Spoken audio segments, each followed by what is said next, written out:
नमस्कार दर्शकबिन डीएसटीभी India news and डीएसटीभी Darjeeling मित्रगण तपाईँहरूलाई आज बिहान बिहानै शुभ बिहानी म मिलन छेत्री फेरि एकताल आज लाइभमा साझा भएको छु। किन लाइभमा साझा भएको छु पनि तपाईँहरूलाई म एक्सप्लेन गर्दैछु। मेरो हेडलाइन पहिला अलिकति ध्यान लगाएर पढ्नुहोस्, एकदम ध्यान लगाएर पढ्नुहोस् तपाईँहरू, किनकि हेर्नुहोस् के हो पारा भारतीय जनता पार्टीका जो स्टार क्याम्पेनरहरू वर्तमान पहाडमा एकदम भिड जमाएको छ। हिजो मात्रै हामीले देख्दै थियौँ एउटा विशेष क्षेत्रीय पोलिटिकल पार्टीका नेता उहाँको बारेमा बीजेपीको स्टार क्याम्पेनिङको बारेमा कुछ भन्दै थियो। एकदम राइट कुरा भनेको, उहाँलाई मान्छेले मन नपराउन सक्ला, त्यो द्याट इज भेरी डिफरेन्ट।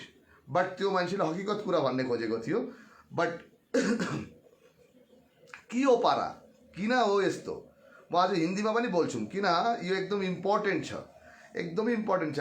किनकि त्यो व्यक्तिमाथि मान्छेले लालची भन्छ, विभिन्न आरोप पनि लगाउँछ। त्यो व्यक्तिलाई आरोप लगाएर मात्रै हुँदैन, त्यो व्यक्तिले सठिक कुरा भनेको छ। जो सठिक भन्छ त्यो सठिकै भन्नु पर्यो। आउनुहोस् म किन यो कुरा भनेको, दर्शकबिन तपाईँहरूलाई नि यो कुरा एकदमै ध्यानपूर्वक सुन्नुहोस्। म अहिले यति बिहानै लाइभमा आएको कारण के हो, पहाडमा चुनावको बेलामा मात्रै भारतीय जनता पार्टीले ठुलो ठुलो स्टार क्याम्पेनर मात्रै लिएर आउँछ। पहाडको हितको निम्ति एउटा सिन्काधरी भाँचेको छैन। यो त डे लाइट जस्तो क्लियर। तपाईँहरूलाई अर्को एउटा चिज स्पष्ट पारेर दिँदैछु, क्लियर गरिदिँदैछु। सायद मेरो नेपाली भाषा लिएर बहुत मान्छेको कमेन्ट्स आउँछ। किन कमेन्ट्स आउँछ, जो मेरो प्रष्ट नेपाली छैन, बुझ्नै नसक्ने नेपाली म बोल्छु तपाईँहरूको अगाडि। कालिम्पोङ हिल अनि दार्जिलिङको विभिन्न क्षेत्रमा हेभी वेट बीजेपीको लिडरहरूको आनागना भइरहेछ। दर्शकबिन एउटा कुरा पहिला तपाईँलाई क्लियर गरिदिँदैछु। हेर्नुहोस्, बीजेपीले यसपालि पहाडबाट जितेपालि नि बङ्गालभित्रको व्यवस्था पनि तपाईँहरू पाउँदैन। किनकि बीजेपीले बुझिसक्छ जे पहाडलाई कसरी लट्टाउनुपर्छ, पहाडको जनतालाई कसरी लाठुवा बनाउनुपर्छ। पहिलो कुरो त यो हो। दोस्रो कुरो के छ, जे बीजेपीलाई यतिको कन्फिडेन्सको कमी भइरहेछ, जे बीजेपीको आफ्नो स्थानीय लिडरहरू जुन छ त्यो लिडरहरूलाई माथि भरोसै गर्न सकेको छैन भारतीय जनता पार्टीका सेन्ट्रल लिडरहरूले। यो एकदम राइट कुरो। तर पनि यो कुरालाई सबै पार्टीको समर्थकहरूले आफ्नो आफ्नो पार्टीलाई ठुलो देखाउने कोसिस गर्छ। भक्तहरू हुन्छै पार्टीमा, त्यसमा कोही दिमत छैन। आउनुहोस् पोइन्टमा। हिजो मात्रै हेमन्त विश्व शर्माज्यू उत्तर पूर्वीयका प्रधान राज्य जो छ नर्थ इस्टका आसाम राज्यका मुख्यमन्त्री, उहाँले तीनटा चिज डिरेक्टली एक्सप्लेन गरिदिएको छ। जो दार्जिलिङका सांसद पहिलादेखि तपाईँहरूलाई यस्तो मजाले ढाँटेर भुपारेको छ नि, त्यो चिज तपाईँहरू कहिले सोच्नु पनि सक्दैन। किन सक्दैन, एकदमै सक्नै नसक्ने तपाईँहरूलाई ढाँटेको। उहाँले त आफ्नो मुखरबिन्दबाट भनिदिएको, आसाम सरकारले 250 रुपियाँ चाय बगानको मजदुरको हाजिरा दिन्छ।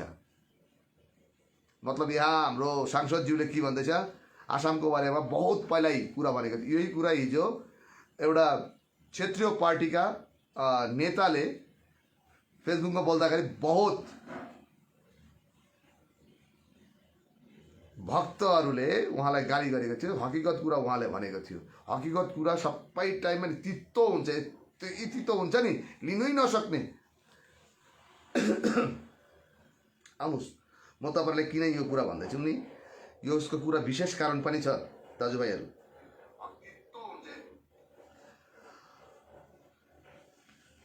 तपाईँहरू सोच्नुहोस् त एकताल,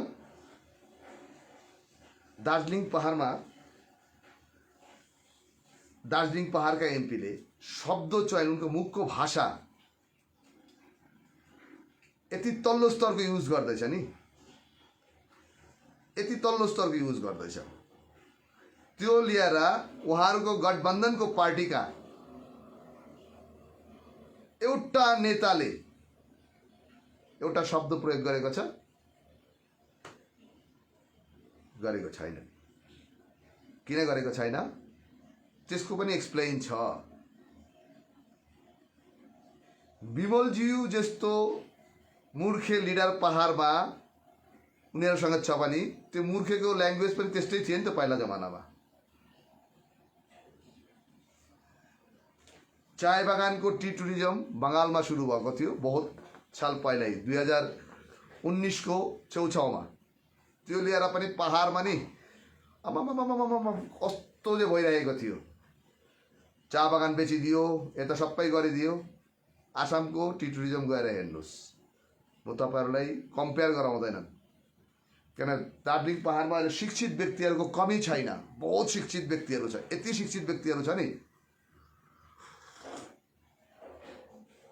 उनीहरू आरटीआई गरेर इन्टरनेट घाटेर सबै पाइहाल्छ त्यो कुरा त्यो व्यक्तिले भनेको थियो उहाँको नाम म मेन्सन गर्दैन आउनुस् सबभन्दा मजादार अनि इन्ट्रेस्टिङ कुरा के रहेछ नि बडा डेन्जरस कुरा रहेछ तपाईहरुको निम्ति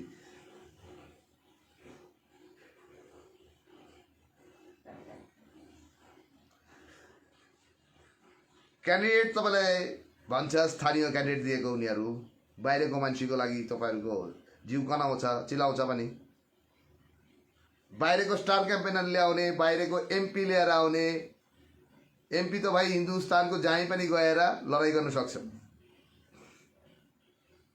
आसामको मान्छे पनि यता विधायकको लडाई गर्न सक्छ कसरी पहिले यताको भोटार हुनुपर्छ भोटार भएपछि लडाई गर्नै सक्छ त्यसमा कोही फरक पर्दैन त्यो बीचमा त्यो पनि हावा कुरा भन्दै थियो कोही एकजना नेता नेत्रीहरूले त्योमा नजाउँ काके सबै हुन्छ किन मैले यो शब्द अझ बिहान बिहानै आउनु कल लाग्यो इफ दार्जिलिङ पहाड ग्रेटर पहाड दार्जिलिङ ग्रेटर पहाडको 3टा सिट बीजेपीले विन हुन्छ भने नि सोचिराख्नुस् अखण्डितको बङ्गालको भित्रमा पनि तपाईहरुलाई व्यवस्था दिँदैन किन बीजेपीले पक्का थाहा भइसकेको हुन्छ जो यिनीहरूलाई कोही व्यवस्थाको जरुरत छैन यिनीहरूको भिटामिन एम को जरुरत छ इफ बीजेपीले 3टा सिट जय भएछ भने किन उनीहरूले बुझिसक्छ यत्रो केही नदिइकन यत्रो प्रेसरमा पनि भोट हालेर जिताउँछ भने जनताले त यहाँ जस्तो मूर्खे जग्गा कहीँ पाउँदैन यो चाहिँ कुरा याद राख्नुस् किन बीजेपीलाई थाहा भइसक्यो बीजेपीको कम्पिटिसन पहाडमा क्षेत्रीय पार्टी बीजेपीएम अनि आइजिजिएफ सँगै हुँदैछ एउटा अर्को कुरा याद गर्नुस् दार्जिलिङमा उनीहरूलाई थाहा थियो दार्जिलिङको मौसम यस्तो छ त्यही कारण उनीहरू हेलिकप्टरमा केन्द्रीय गृहमन्त्रीलाई ल्याउने योजना बनाएको थियो मतलब दार्जिलिङमा उहाँहरूलाई थाहा छ जे उहाँहरूको दार्जिलिङ सदर 23 जित्न सक्दैन त्यही कारणले यस्तो एउटा घटना घट्यो यो घटना पूर्व प्लानिङ हो कि प्री प्लानिङ हो वा यस्तै भयो त्यही कारणले के भन्यो खरसाङमा आज फेरि खरसाङमा मिटिङ राखेको छ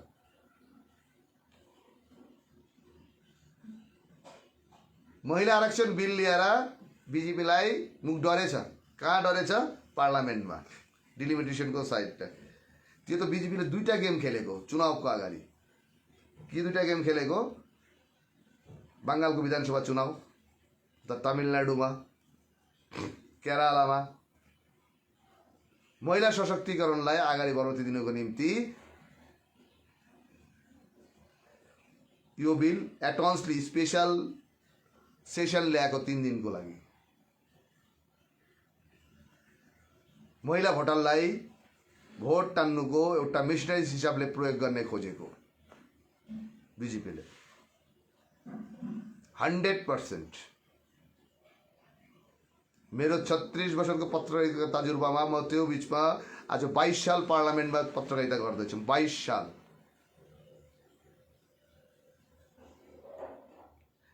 यस्तो स्पेशल सेसन कति बेला हुन्छ तपाईहरुलाई थाहा छ देशको इमर्जेन्सी राष्ट्रपतिले को कन्सर्न गरेर उनीहरूले संसदीय कमिटीले संसद बोलाउँछ स्पेशल सेसन अहिले देशमा कोही इमर्जेन्सी छैन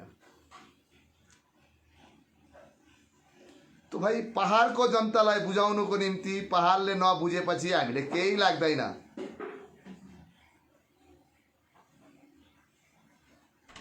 जुन भारतीय जनता पार्टीका स्टेट प्रेसिडेन्टले भन्नु सक्छ गोबरबाट सुन निक्लिन्छ, त्यो पहाड़को नेताहरूलाई मुख बराबर 2017 को आन्दोलन पछि आएर गोर्खाल्यान्ड हुँदैन भनेर त्यो टाइममा भन्ने आर्ट गरेको छ भने तपाईहरुलाई पहाड़वासीलाई पुरा डल्लै दिन्छ, केही टेन्सनै छैन, केही टेन्सन छैन। खरसाङमा सनम लामा, कालिम्पोङमा भरत छेत्री, दार्जिलिङमा नोमान राई, यो तीनजना क्यान्डिडेटमा बीजेपीले बुझिसके। कालिम्पोङमा ज्यादा कन्सन्ट्रेट गर्दैछ बीजेपीले, किन उनीहरूको अलिअलि उम्मिद कालिम्पोङमा थियो, तर पनि कालिम्पोङ बिग्रियो दार्जिलिङको सांसद राजु विष्टको शब्द चयनले, पुरै बिग्रेको छ। जनताले मन बनाउनु मात्रै बाँकी छ, किन तर पनि पहाड़को नि नेता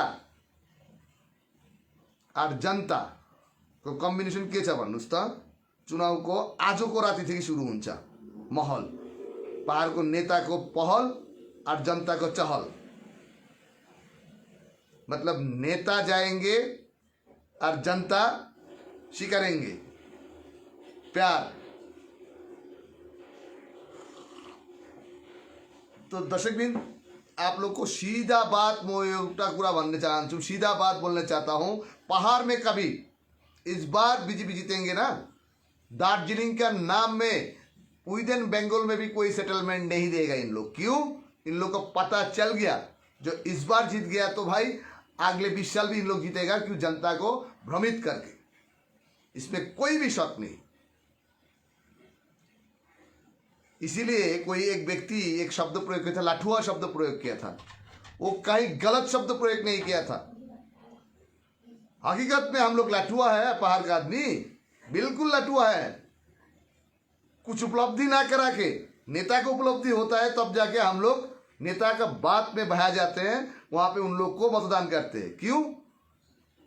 हम लोग बेवकूफ है लगता है, तो इतना दिन तो बेवकूफ हो ही चुका है, और कितना दिन बनना है? इस बार भी बेवकूफ बनना है, तो भाई कोई दिक्कत नहीं है, कोई दिक्कत नहीं है। एक बात सुन लीजिएगा, बीजेपी का जितना भी स्टार कैंपेनिंग आते हैं ना, दार्जिलिंग के साथ उन लोगों को कोई लेना देना नहीं। आएंगे, दो बात कहेंगे, आपको बहा के चला जाएंगे, इसमें कोई भी शक नहीं है। वो आपका दार्जिलिंग में इतना बड़ा इमरजेंसी भी बनेगा ना, जो देखा ना आपने लास्ट ईयर, प्राकृतिक आपदा का सामना करना पड़ा, नेचुरल डिस्ट्रॉयड हुआ।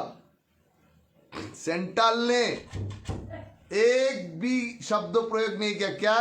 स्टेट का ऊपर में गिरा दिया, जो स्टेट का पास डिजास्टर मैनेजमेंट फंड है, वो फंड से स्टेट काम चला लेगा। भाई आप लोग का पास इतना ही प्यार था बीजेपी का ना, राजू जी ने पार्लियामेंट में बैठ के दार्जिलिंग का बारे में बोलते थे, जे नहीं हमको स्पेशल पैकेज चाहिए स्पेशली दार्जिलिंग के लिए। लेकिन फेडरल स्ट्रक्चर में क्या होता है ना, सेंट्रल ने डायरेक्ट जीटीए को फंड नहीं दे सकता है, भाया स्टेट गवर्नमेंट हो दे सकता है। कुछ कुछ प्रोविजन है जो सेंट्रल का फंड आता है, वो भी स्टेट होके आते हैं। लेकिन राजू वो भी नहीं किया, बयानबाजी किया। अभी तो हद का हद ही पार कर दिया यार। आप जैसे गोरखा संतान दार्जिलिंग से 2 बार एमपी बना, आपका मुख का लैंग्वेज क्या है भाई? ऐसे लैंग्वेज में आपने प्रयोग करेंगे तो देखिए, आप लोग को बीजेपी का ये जो स्टार कैंपेनिंग, राजू का ये शब्द चयन किसको फायदा पहुंचा रहा है मालूम है आप लोग को? 100% फायदा पुरा रहा है। बीजेपीएम पार्टी का फायदा मंद हो रहा है, फायदा हो रहा है, क्योंकि बीजेपीएम पार्टी का जो कैडर बेस्ड पार्टी है वो आगे चल रहा है, और उसके साथ साथ चल रहा है अजय एडवर्ड। ऐसा तरीका चलेगा ना पहाड़ में, अनित थापा का पार्टी 1 नंबर पोजीशन पे जाएगा, अजय जी का पार्टी 2 नंबर पोजीशन में। क्यों? बीजेपी ऑलरेडी को मालूम चल गया जो हम लोग दार्जिलिंग में हार रहा है, तो इसी वजह से दार्जिलिंग में उन लोग को ना स्टार कैंपेनिंग ना बड़ा प्रचार का ढांचा बना रहा है, बिल्कुल नहीं बना रहा है। बना रहा है कहाँ? कालिम्पोंग और खरसाङ में। क्यों? खरसाङ के लोग को पेस्टिसाइड है। भरत छेत्री एक स्पोर्ट्स पर्सन है, भरत छेत्री का पास जिताने के लिए उन लोग साम दान दंड सब कुछ भेद, मतलब सब कुछ लगा दे रहा है। क्यों? ये आप लोग को सोचना चाहिए। आइए, परसों 21 तारीख 21 अप्रैल राजू जी ने कहा था, अमित शाह जी ने कहा था, सुकन्या सालुगरा से उन्हें संभाषित करेंगे पहाड़ को। बी केयरफुल, बी अलर्ट पहाड़वासी। आप लोग को ऐसे संबंधित सुनते सुनते याद है, ममता जी जब पहाड़ की चौरास्ता में आया था, बिमल जी उस स्टेज पे शेयर कर रहा था 2013 में, उस टाइम पे बिमल जी ने एक ऐसा घिनौना चाल खेला था जो गोरखालैंड, वी गोरखालैंड चाहिए था। देखेंगे तो कल परसों अमित शाह का मीटिंग में बिमल जी का हिम्मत है कि नहीं? अमित शाह का सामने में उनका समर्थक देकर बोल सकता है वी वांट गोरखालैंड? नहीं बोल सकता है। क्यों? बिमल जी का हिम्मत नहीं है, ये मोहन सिंह जी को हिम्मत नहीं है, आरबी राय का हिम्मत ही नहीं है। क्यों? बीजेपी का साथ लेके इन लोग क्या कर रहा है वो तो आप लोग को भी मालूम है। हम एलिगेशन नहीं लगा सकता है, हम नेता नहीं है, पॉलिटिकल नेता नहीं, हम एनालिसिस करते हैं। तब देखेंगे कितना हिम्मत है। अमित शाह को जोर से आवाज से उनको बोलना चाहिए वो मीटिंग का अंदर में, विदाउट बंगाल हम लोग को सॉल्यूशन चाहिए, अखंडित बंगाल रख के सॉल्यूशन नहीं चाहिए। देखेंगे कितना हिम्मत है इन लोग का पास। बोल सकेगा? हिम्मत है तो बोल के दिखाइएगा। परसों नहीं सकेगा। क्यों बोले तो इन लोग का पास उतना हिम्मत नहीं। इन लोग को तो अभी ब्लैकमेल कर रहा है सेंट्रल का बीजेपी पार्टी, इन लोग को ब्लैकमेल कर रहा है। भाई क्यों ब्लैकमेल कर रहा है मालूम है? कि उन लोग सेंट्रल देश चलाने वाला लीडर है, उन लोग को पता है कि इसका पास पे कितना दाम है। दार्जिलिंग को लीडर लोग का, बीजेपी के अलायंस को लीडर लोग का ना, बीजेपी ने ऐसा साम लिया जैसे डॉक्टर ने ऐसे हाथ सामते ना पेशेंट को साम लिया, देख लिया, कोई दिक्कत नहीं है। फिर भी एक बार बेवकूफ़ बनना है तो बन सकता है पहाड़वासी, कोई दिक्कत नहीं है। लेकिन ये भी बात हम प्रश्न कर रहा हूँ आप लोग को, ये भी बात प्रश्न कर रहा हूँ, इस बार चुनाव में आप लोग उनको ठुकराएंगे तो जाके 29 का आगे में आप लोग का कुछ प्रोविजन का रास्ता खोल सकता है। अदरवाइज बंगाल की अखंडित रख के भी कोई व्यवस्था आप लोग के लिए साझा नहीं करेंगे उन लोग। ये ध्यान से लिख लीजिएगा, मेरा ये जवान का बात आप सुन लीजिएगा। मैं मिलन चट्टी जो बोलता हूं ना, आखिर काल नहीं, परसों नहीं, एक साल जाके बाद में भी जाके वही बात सामने में आ जाते हैं, नेता लोग चिल्लाते हैं। भाई बड़ा अनाप शनाप बात कर दिया भाई। आपका आसाम में मिस्टर हेमंत बिश्व शर्मा जी चाय श्रमिक को आप 250 रुपये दे रहा था, यहाँ पे आपका सांसद और आपका नेता लोग किसी ने कर्षण का होती उत्साहित हो गए तो बाप रे बाप 800 रुपये तक बना दे रहा था, 500 रुपये तक बना दे रहा था श्रमिक की मजदूरी का हजीरा। बाप रे क्या बात, पट्टा का बात कर रहा है ना, पट्टा का बात। यही विमल गुरुंग ये जो अभी बीजेपी का सहारा दे रहा है ना, 2010-11 में रेशन कार्ड लेके, वो रेशन कार्ड लेने से मेची का बगार में बैठना पड़ेगा, वो उधार में मेची में मतलब नेपाल जाना पड़ेगा बोल के जनता को मिसलीड कर, वही रेशन कार्ड से अभी आदमी अपना चावल गेहूं सब कुछ सजा कर रहा है, अपने घर पे ले रहा है, यही पट्टा लेकर। इतना आवाज उठाना, देखना भाई बीजेपी सत्ता में आएगा ये पट्टा भी नहीं मिलेगा, बीजेपी सत्ता में आएगा ये पट्टा भी नहीं मिलेगा। और बंगाल में बीजेपी का पोजीशन बहुत बुरा हाल है इस बार। ऊपर में इन लोग को भाई प्रेशर है, दबाव है। क्यों? राष्ट्रपति शासन बंगाल में इम्प्लीकेशन नहीं हुआ तब भी एक तरह के राष्ट्रपति शासन बंगाल में चल रहा है, कहा ही नहीं इतना। देखिएगा आज आप लोग पहाड़वासी, इवन बंगाल का हर आदमी को मालूम है, कभी चुनाव के टाइम में इतना सेंट्रल फोर्स देखा आप लोग? इस बार पुलिस का ड्यूटी से ज्यादा सेंट्रल फोर्स का ड्यूटी ज्यादा चल रहा है। क्यों? उस दिन एक वीडियो भी साझा हो रहा था सेंट्रल एसएसबी का एक फोर्स ने, वो वायरल हो रहा था फेसबुक में, यूट्यूब में, बीजेपी को वोट देने के बोल रहा था। बाप रे बाप। तो सोचो। और एक बात, आप लोग जो इस बार ईवीएम मशीन में ना, जब ईवीएम खींचेंगे ना, जो भी पार्टी के कैंडिडेट के लिए आप लोग खींचेंगे वो अलग बात है।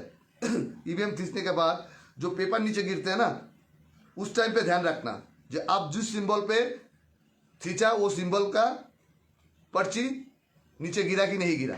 नहीं गिरा तो साथ साथ कंप्लेन करना प्रिजाइडिंग ऑफिसर को। एक बार ध्यान से, मैं फिर दोबारा रिपीट कर रहा हूं, आप जब ईवीएम मशीन में क्लिक करेंगे एक पर्ची निकलते हैं जो आपने कंफर्म होता है जो मेरा वोट मतदान हो गया, उसका सिंबल समेत नीचे गिरता है ना, वो चीज पे ध्यान में रखना। इसमें एकदम ध्यान देना जरूरी था। उस पर कोई गड़बड़ देखे तो साथ साथ प्रिजाइडिंग ऑफिसर को कंप्लेंट ठोकना। देखिए भाई, आप जितना भी बोले, आप लोग जितना भी बोले, इस वक्त पहाड़ के चुनाव के मैदान में अनित वर्सेस अजय का लड़ाई चल रहा है। बीजेपी अभी थर्ड लाइन सकता है। आप विदा लेना चाहेंगे। जय हिंद, जय भारत, वंदे मातरम।